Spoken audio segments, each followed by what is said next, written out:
ओम नमः शिवाय। आज की गीता की चर्चा में आपका स्वागत है। और मैंने आपसे कहा है कि ये गीता सभी ग्रंथों में महान है। ये हमें जीना सिखाती है कि हमें इस कलयुगी दुनिया में कैसे रहना चाहिए। और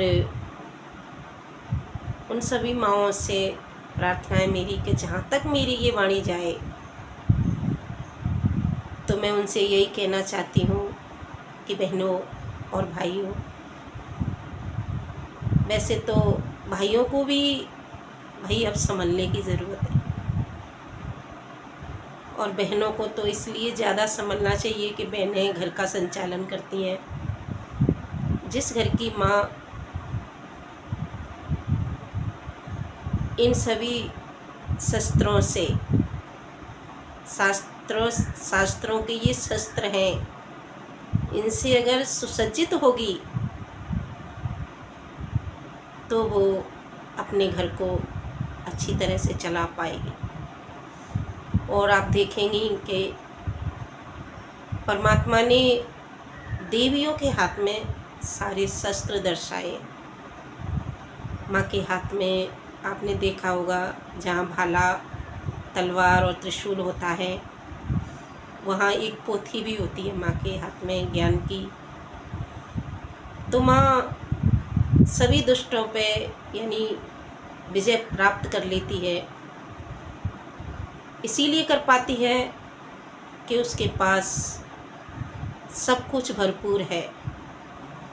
वो ज्ञान से भरपूर है, वो शक्तियों से भरपूर है, वो शांति से भी भरपूर है। तो हम औरतों को यही चाहिए कि हमें हर समय तैयार रहना चाहिए हर बात के लिए, कि हमारे सामने कब कौन सी परिस्थिति आ जाए। मैं ये नहीं कहती कि कोई आके आप पर चढ़ाई करके चला जाए, आपको परेशान करके चला जाए, नहीं, उसके लिए भी आप तैयार रहो। क्योंकि आप भगवान ने हमें एक दुर्गा का रूप भी दिया है, पर हमें इनकी जानकारी होनी चाहिए। हमें अगर शीतला माँ बनाया है, काली भी हमें ही बनाया है, दुर्गा भी हमें ही बनाया है, पर हम क्या करते हैं, हम सही समय पे सही चीज़ों का उपयोग नहीं कर पाते। जैसे हमें कहाँ मीठा बनना है, कहाँ हमें एकदम गंगा की धारा बन जाना है, हमें बह जाना है, कहाँ हमें इतना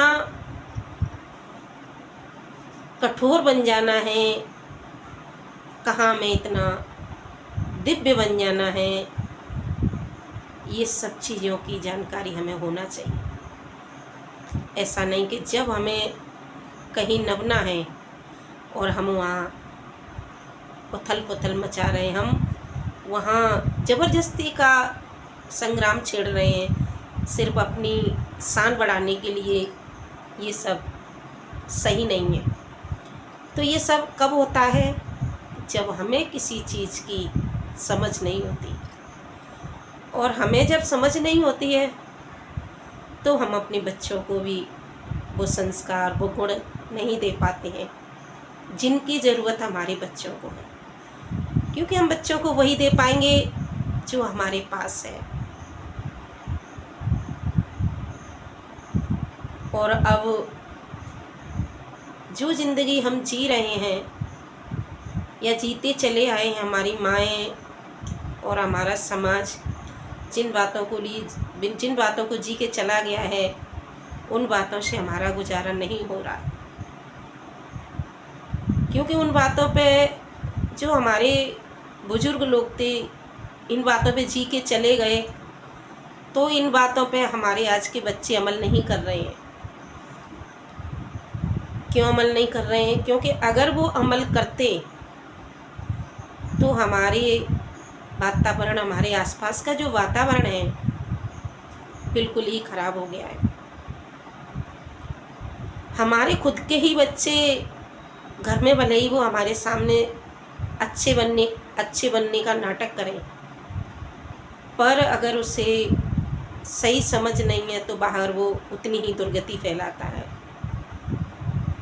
और मैं ये नहीं कहती कि बेटियों को ही संभलने मतलब सही होना चाहिए, बेटों को भी होना चाहिए, क्योंकि बेटियां अगर सुधर भी जाएंगी और बेटा बिगड़ जाएगा तो बिगड़ा बेटा वो भी तो किसी की बेटी को बिगाड़ेगा। तो माँओं को ज़रूरत है अपने दोनों बच्चों को बराबर संस्कार देने की। हम अगर बेटी को कोई अच्छी बात सिखाते हैं तो बेटी को भी सिखानी चाहिए, तभी हमारा घर परिवार और हमारा समाज सही हो पाएगा। नहीं तो खेल जैसे बिगड़ रहा है, बिगड़ता ही चला जाएगा। और आप देख लो, किसी चीज़ से किसी पे कोई असर नहीं पड़ रहा है। ये आप इसका प्रूफ करके अभी देख रहे हो, हाल ही में हो रहा है कि जैसे एक मुस्कान ने जो काम किया था, एक सोनम ने जो काम किया है, उसके बाद कई सोनम निकल के आ गई हैं, कई मुस्कान निकल के आ गई हैं, कई ऐसी सास निकल के आ गई हैं, ससुर निकल के आ गए, पिता। आप बताओ, उस बुराई से किसी ने सबक सीखा है? किसी बच्ची ने, किसी औरत ने?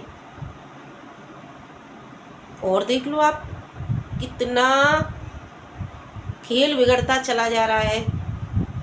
तो अब तो भाई ज़रूरत है हमें अपने समाज को सुधारने की। और सभी बहनों से यही कहूँगी कि आप थोड़ा थोड़ा करके परमात्मा की तरफ, अध्यात्म की तरफ अग्रसर हो जाइए। ये नहीं कि जो हो रहा है उसे होने दें, बहुत कर लिया हमने, अब कब तक करते रहेंगे? क्योंकि हमें, अगर हम नहीं सुधरेंगे तो हम अपनी बच्चों को नहीं सुधार पाएंगे। कहीं ऐसा ना हो कि भले ही आपकी बेटी और आपका बेटा बगल में बैठा है और आप अपनी मस्ती में मस्त हैं, आप समझ रहे हैं कि हमारा बच्चा अच्छा तैयार हो रहा है, और कहीं ऐसा ना हो कि कल उसी बच्चे का भविष्य नर्क में पड़ जाए, सारी आपकी मेहनत बर्बाद हो जाए। जितना पैसे आप बच्चों पे बर्बाद कर रहे हो, उसे पढ़ाने में, लिखाने में, ऊंची से ऊंची शिक्षा देने में, और कहीं ऐसा ना हो कि वो बर्बाद करके चला जाए। तो देख लो और समझ लो। ओम शांति।